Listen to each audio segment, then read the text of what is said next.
ازاي الكفيف يستخدم الموبايل. طب يا جماعه انا حبيت اوريكم كل حاجه كده على الطبيعه. تمام، انا كفيف ومعاه موبايل تاتش عادي خالص اهوت.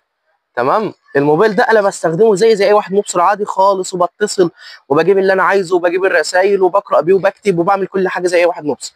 طب ازاي هستخدم التليفون ده بقى؟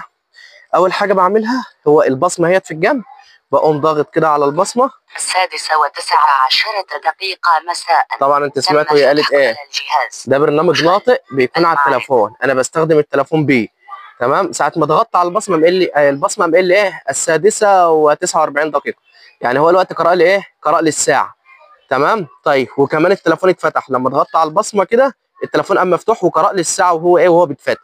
طيب انا بقى عايز مثلا اتصل على حد، يعني في حاجه بقوم بتلمس كده على الشاشه كده لحد ما بقوم ايه اهو جهات الاتصال كده. الوقت ايه قرأ لي جهات الاتصال. طيب بدأ اقوم ضغط عليها كده، بس بقوم ضغط مرتين كده ورا بعض سريع زي ما اكون بضغط على الماوس كده. هو كده جاب لي بقى جهات الاتصال كلها. عايز بقى اتصل على اي حد اهو، يعني هنا مثلا بابا اهوت، بقوم ايه ساحب بقى كده ماشي، وبقوم ايه لو عايز اتصل عليه بضغط عليه، بضغط على الاسم كده.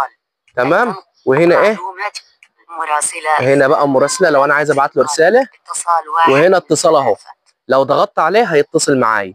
تمام، وده كان ايه الفيديو بتاع النهارده، وان شاء الله باذن الله انتظروا فيديوهات كتيره، وبس ما تنسوش بقى الايه المتابعات والاعجابات على الفيديو ده، وهنزل لكم ان شاء الله كل يوم فيديو لحياه الكفيف يعني.